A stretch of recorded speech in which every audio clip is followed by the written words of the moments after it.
Hi everyone, I'm a Swedish citizen. I live in Sweden. I'm originally from Bosnia, but I came here as a refugee when I was a child.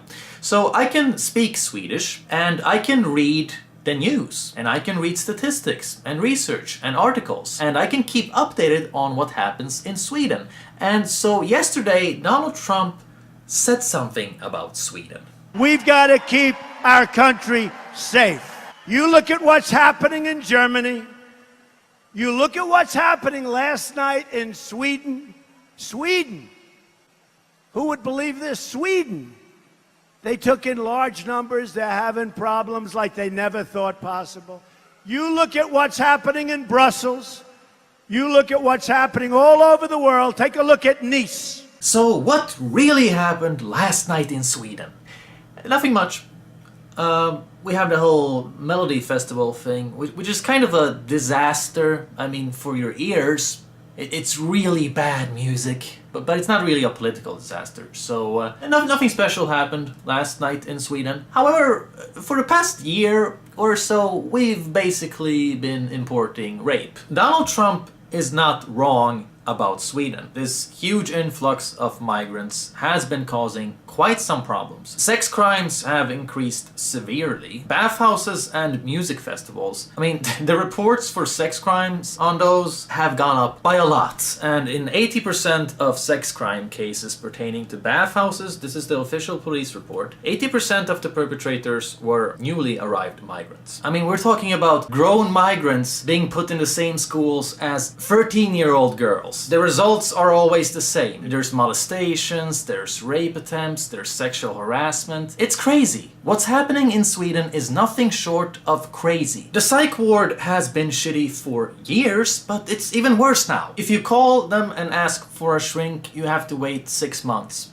Or maybe you just won't get one at all. If you ask for conversation therapy or cognitive behavior therapy, you're likely to just get denied. I mean, they're gonna tell you that, oh, you don't need that, but the real reason is the lack of resources. The state health department actually came out and said that hospitals, psych wards, and the dental care cannot operate properly due to the huge amount of migrants putting a pressure on the systems. And don't even get me started on the housing crisis. Before the refugee crisis even started, we needed to build apartments the size of a new Stockholm in order to accommodate everyone. And then we imported like 100,000, 150,000 refugees.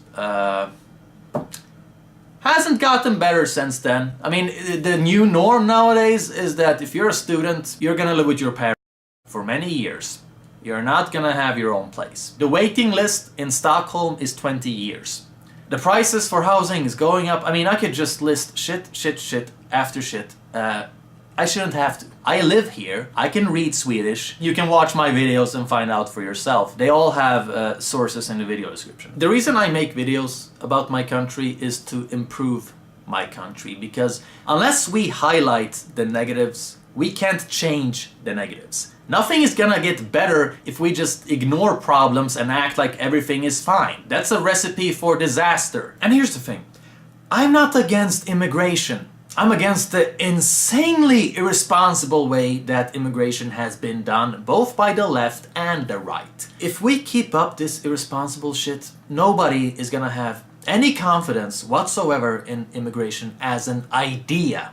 Eventually. I don't see how this benefits immigration as a concept or immigrants as people. And don't give me that shit about Islamophobia, okay? I have a Muslim background. I don't have a problem with reasonable Muslims. I have a problem with shitty immigration policy. I have a problem with irresponsible politics and bad decisions by politicians. That's my problem. And now we're seeing these big media headlines about how Sweden has no clue what Trump is talking about, so he must just be a big old dummy. That's bullshit. Sweden knows exactly what Trump is talking about. If they were to see his whole speech in its full context, they could probably figure out what he's referring to. Forget last night in Sweden. What about the last couple of years in Sweden? Or the last decade in Sweden? And it's so annoying to see the media start picking at this immediately. The guy clarified that he's referring to this report that aired on Fox News. I understand that people have a negative image of Fox News. I do as well. But in this particular case, they're not lying. There is a huge problem with crime and rapes and sex attacks, sexual assaults, molestations related to migrants. This is the annoying thing about modern politics. I'm forced to constantly defend people I don't even agree with politically just because everyone else is smearing them to pieces.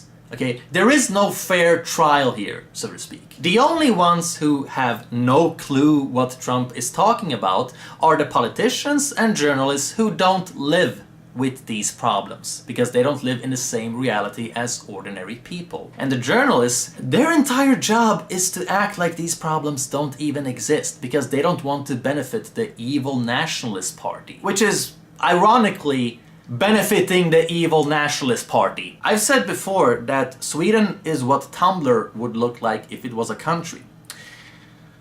I still stand by that statement. We have big problems, okay? We're not the socialist utopia that our government wants to give off. And our problems directly stem from our terrible, terrible, shitty politicians. They're lying, conniving thieves. They hate the people. They hate the people. Both the left and the right. None of them is in any acceptable shape. They're even trying to make it into a big deal that a former prime minister dissed Trump on Twitter. I don't even know where to begin with this one. A recent study showed that 8 out of 10 Swedes don't trust politicians. They feel that they are disconnected from reality and are more interested in power than actually solving problems. So let's just let that be the testament here. We've allowed thousands and thousands of people into our country, and there was no way to vet those people. There was no documentation. There was no nothing.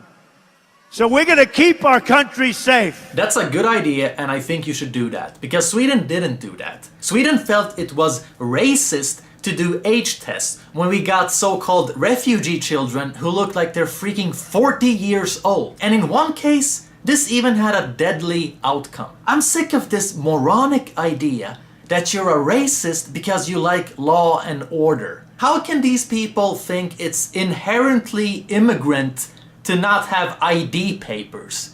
That's really the racism of low expectations. And don't even get me started on the rape. We had one case, there was a brutal gang rape. Really savage, sadistic gang rape. Where Interpol said that the guys were well above 18. One of them was said to be 30. And these guys just said that they were under 18. And one of them walked free. The others got less than a year in juvie. Not even prison, but juvenile detention. That's the punishment you get for choking and beating and raping a woman for hours on end while you're laughing. Because that's what these guys did.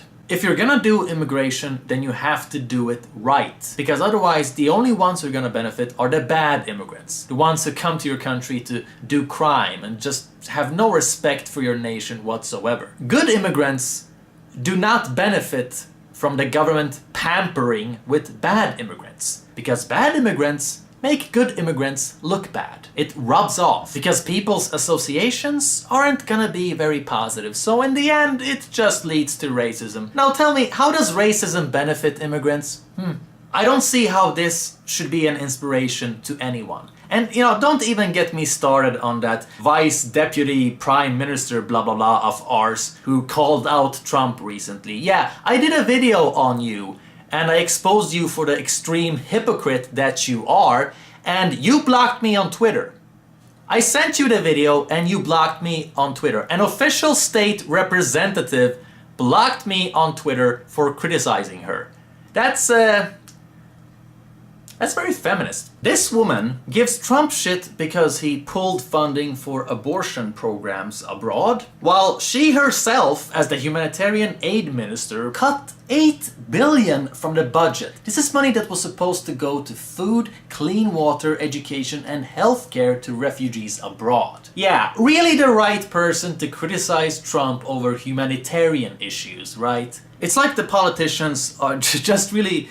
They just care about getting their big fat paycheck. They don't live in the same reality as ordinary people. They never have to experience the consequences of their decisions. They make sure to live far, far away from from the multicultural dream that they try to push on everyone else. And it's just so tiresome. It's tiresome to see the journalists being in on this shit. They stopped auditing the power a long time ago. They're in cahoots with the power now. And they don't live in the same reality as ordinary people either. I mean, it's so crazy to see all of these people talking about diversity and then making sure to escape diversity. It's just amazing to me that the Swedish media is more concerned about the image of Sweden abroad than the reality of Sweden. They're more concerned about their freaking image than women being raped and dissipating welfare. Well, it deserves to be negative. Because if people, I'm gonna tell you, if people knew half the shit that's happening in Sweden, you would consider us to be like some kind of weird social experiment. You would think that we're some kind of soap opera, some reality show. This is the country that hands out bracelets to try and combat rape. This is the country that invests millions on circumcisions when hospitals aren't running properly and the police are underfunded. I hope that Donald Trump starts talking a whole lot more about Sweden, because we are a warning example indeed. Sweden is what happens when white guilt prevails over logic. Sweden is what happens when you make political correctness the state religion.